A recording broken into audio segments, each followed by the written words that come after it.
It's been 16 years since the release of Black and White 2, the much anticipated sequel to the 2001 hit by Lionhead Studios. I'm a bit behind the times though, and have just played this game for the first time ever, with some assistance from Daddy Dragon Gaming, who has a handy video on how to play this game on Windows 10. I've linked this video and his channel in the description. So, how will this game play in 2021? In this video, I'll tell you the tale of my experience of playing God, and whether you should too. But first off, a bit of exposition.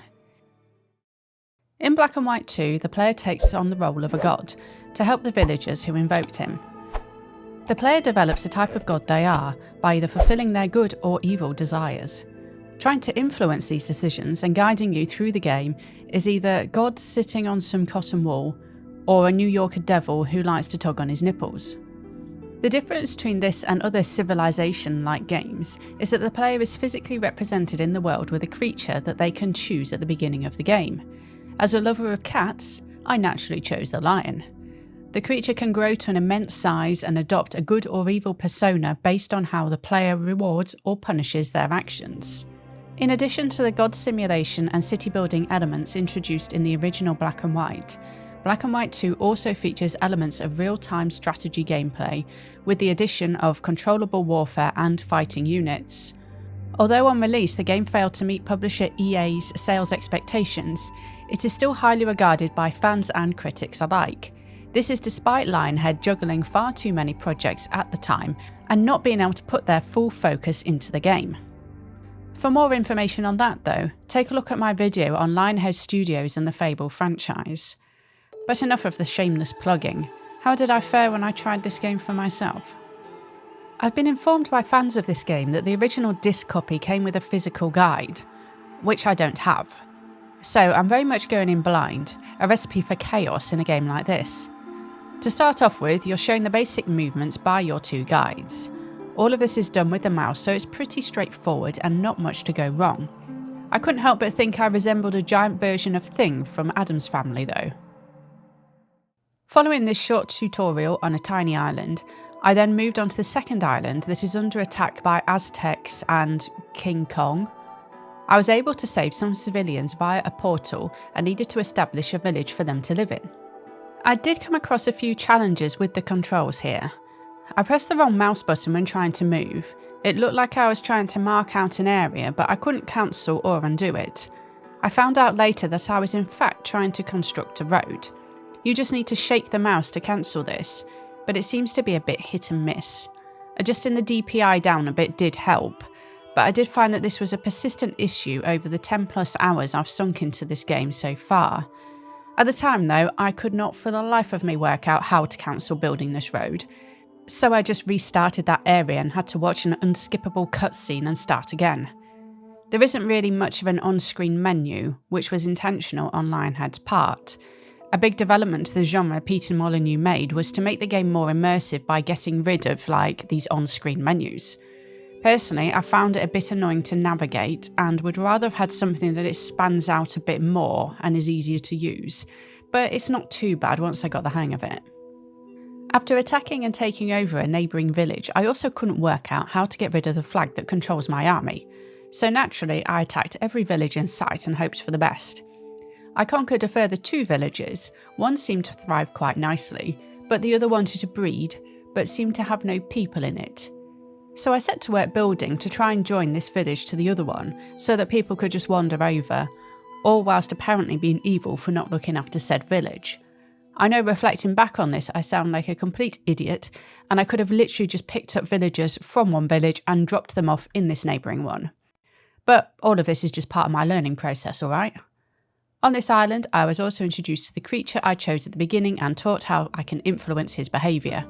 So I could choose to either reward him for eating villagers, or slap him about a bit because he's a bad kitty. Shortly after, I had the opportunity to move on to another island where I declared war against a Norse settlement. On this island, I adopted the tactic of breeding as much as possible and building as much as possible, and then fortifying my army and defending against an endless stream of attacks. During this part, I learnt that I could give my creature various tasks such as gathering crops, constructing buildings, or being a soldier. Once the creature has learnt certain skills, you can also select free will and just let him do what he wants. Mine chose to continuously poop on my fields. A big selling point for this game was the creature's AI and how he can adapt and learn based on how you treat him and the tasks you assign to him. Mine ended up being ripped because I had to keep using him as a soldier when the army was getting pummeled. It was also pretty satisfying seeing him gather wood and constructing buildings for me, so overall I think I had him fairly well trained. Again, while on this island, I adopted the tactic of taking over the land by force, which worked for the most part. It was extremely time consuming though, and I did get a bit frustrated with the repetitiveness and lack of progress. It was also really difficult trying to juggle the multiple settlements all at once. So after pummeling the Norsemen, I was advised to try winning the next island against the Japanese through impressiveness. I built the biggest settlement possible as quick as I could and watched all the neighbouring villages migrate into my mighty town. This was surprisingly easy and I completed the island much quicker than the previous one. I felt like I was getting into the swing of the game a bit more here, and I can definitely understand how people would sink hours upon hours into playing it. During this island, I built an altar where I can assign worshipper disciples and generate mana. I was also able to buy upgrades in the menu as I completed objectives. I chose to buy a tavern, because what settlement is complete without a load of those? The island following this one is defended by a tiger which killed my poor lion. This island is significantly harder, and at my time of writing this, I'm still trying to conquer it. This is probably where an actual guide would have come in handy. I managed to build myself a huge, sprawling metropolis that attracted a large number of migrants, but I seemed to plateau there and I struggled against the army always waiting on my borders. I literally sank hours one weekend into building this place up, but I made a fateful mistake. I didn't save my progress, and when the game crashed, I lost everything. As I write this, I'm currently in the process of building my settlement back up, and if you want to come help me out, feel free to follow me on Twitch and tune in next time I'm playing. At the moment, I'm almost back to where I was though, so I'm hoping to finish this island eventually, because I now feel that I can't stop until I do. I also noticed that during one of the many attacks on my city that the game kept whispering, "Death," at me, which turns out to be the notification for when one of my citizens died. I find this pretty annoying, especially when it just keeps on repeating. The game also seems to keep sighing at me too, and I have no idea what that is, but it's equally annoying.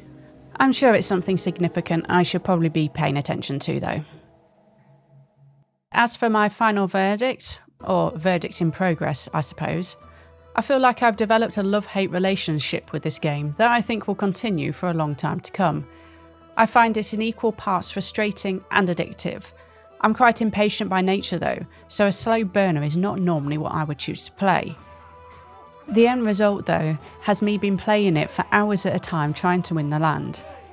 The game seems to have aged well and looks pretty decent upscaled to 1440p, so I'm not sure why it didn't do as well as expected commercially. Knowing that Peter Molyneux was involved in this game though, I can't help but wonder if he overhyped it again and promised things that did not transpire. Apart from shaking the mouse to cancel an action not always working, the game handles pretty well too. In all the time that I spent playing it, the game only crashed once as well. This is in stark contrast to when I played Splinter Cell and it crashed at every cutscene. As a complete newbie though, this game gets a big thumbs up from me and I'm looking forward to learning how to actually play it well. If you have any top tips, please do leave them below in the comments. If you're new to the channel, please do consider subscribing and checking out my Twitch channel if you fancy watching some retro gameplay live. For those of you who are returning viewers, thanks again for tuning in, and I'll see you all in the next video.